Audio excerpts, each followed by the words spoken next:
교계 안에 여자들이 무슨 목사니 뭐니 해가지고서 이런 거 뭐 직분 받았다고 이러고 다니는 것은 영의 세계가 지금 아주 타락이 극에 달한다 라는 것을 보여주는 거예요. 성경에는 뭐 여러 번 말씀드렸지만 수녀님이나 뭐 목사님이나 뭐 이런 단어 있지도 않고,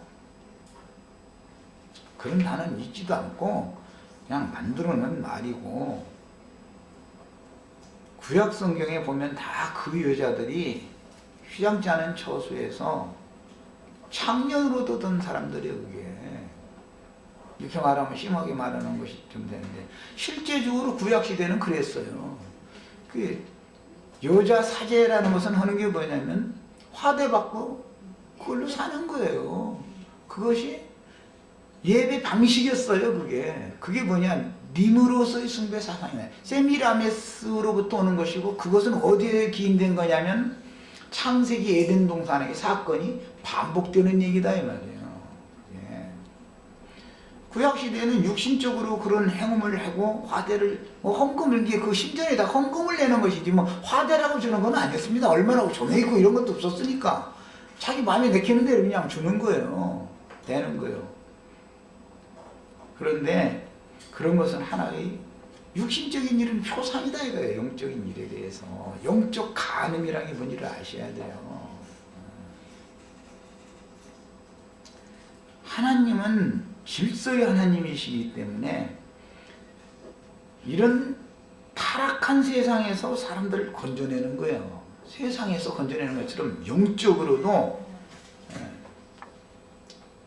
여자가 말씀을 가르친다고 따따따고 다니고, 누구 뭐 자기한테 무슨 신령한 계시가 왔다고 떠들고 다니고 이러는 것이 이게 얼마나 위험한지를 아셔야 돼요.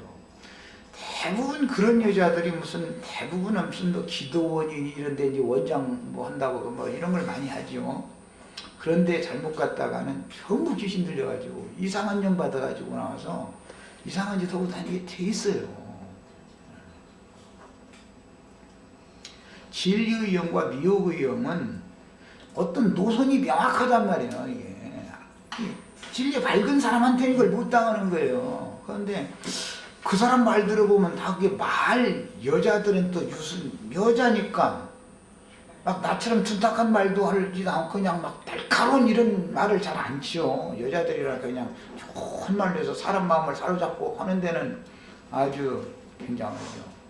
사람의 귀를 긁어주는 말을 사람들이 듣기를 원하는 것은, 사람이 타락의 본성이 욕심이라고 하는 것이 사람 속에 있기 때문에 누구나 다 자기 귀에 대고 쳐서 말하는 소리는 듣고 싶어하는 사람이 없어요. 나부터도 그래요. 나부터도 귀를 긁어주는 말을 해야만 듣기를 좋아하지, 귀에다 대고 똑같은 귀를 가졌지만 귀에다 대고 쳐서 말을 하면 듣기 싫어해요. 나 이제 아담의 우상숭배 얘기를 하느라고 이제 이 근원을 얘기하느라고 얘기해요. 아담이란다. 그 아론을 통해서 금기고리 빼가지고 불에 녹여서 각도로 새겨가지고 금송아지 만들어가지고 금송아지 숭배한다.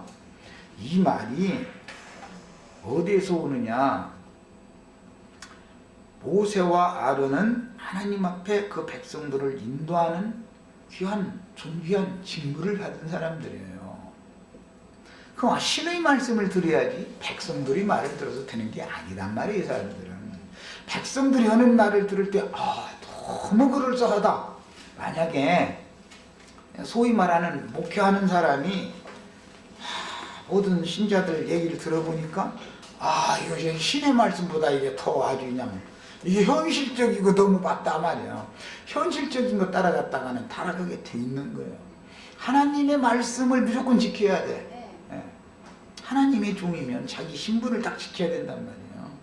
그런데 금송아지를 만드는 데는 아론도 자기가 영화를 받기를 원하는 욕심이 속에 있었기 때문에 그 백성들의 욕심과 이게 짝 맞는 거예요.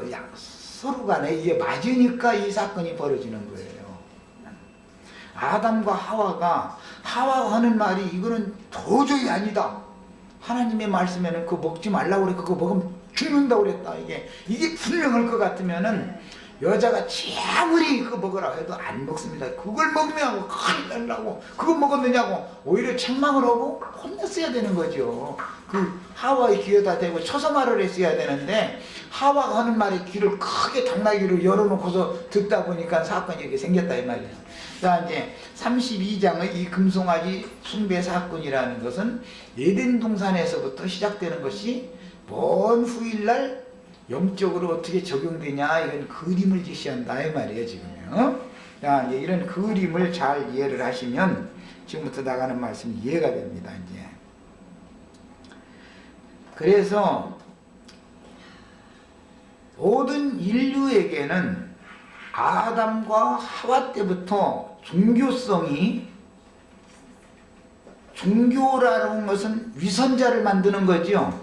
종교는 이것이 바로 죄 중에서 가장 큰 죄는 영적인 죄, 종교적인으로 범죄를 저지르는 거예요. 도적질을 하고 뭐 거짓말을 하고 그것이 죄가 아니라는 게 아니에요. 그것은 혈과 육에는 다 그게 그 애비가 들어있기 때문에 누구나 다 그걸 하게 돼 있어요. 근본적으로 하나님은 그걸 모르느냐 다 알고 있어요.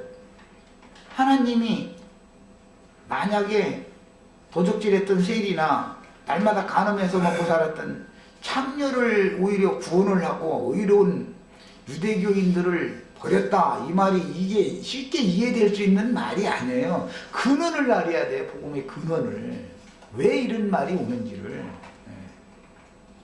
인간의 윤리 도덕의 문제로 성경의 잣대를 거기다 갖다 맞추려고 그러면은 예수님은 완전히 불상놈이요.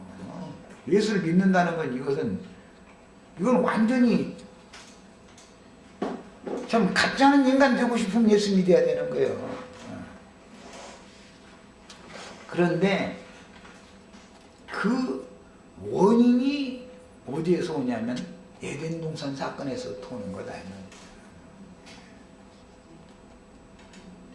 모든 사람에게는 하나님을 참 하나님, 조물주, 자신들의 창조자, 그분을 신으로 섬기는 게 아니고 사실은 뱀을, 마귀를 자동적으로 신으로 섬기게 되는데 어떤 방식으로 하느냐?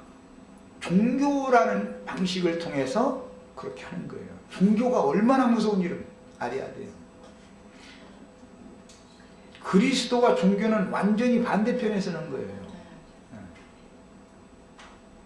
기독교를 믿어서 구원받는 게 아니죠. 그리스도가 구원을 하시는 것이죠. 유대교가 사람들을 구원하는 게 아니고 유대교인들이 추구하고 있던 하나님의 말씀 속에 살아 역사되는 그리스도가 구원을 하는 것이죠.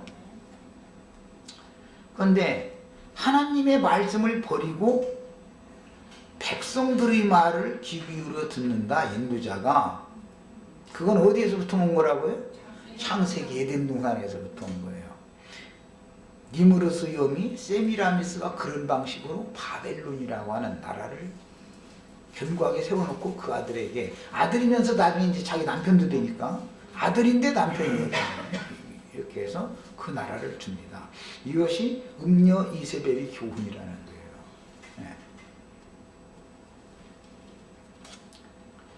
네. 세대가 지나갈지라도 종교는 매 세대에 계속 종교가 없었던 시대는 없죠. 인류 역사상에 종교 없는 세대는 없습니다. 다 있어요.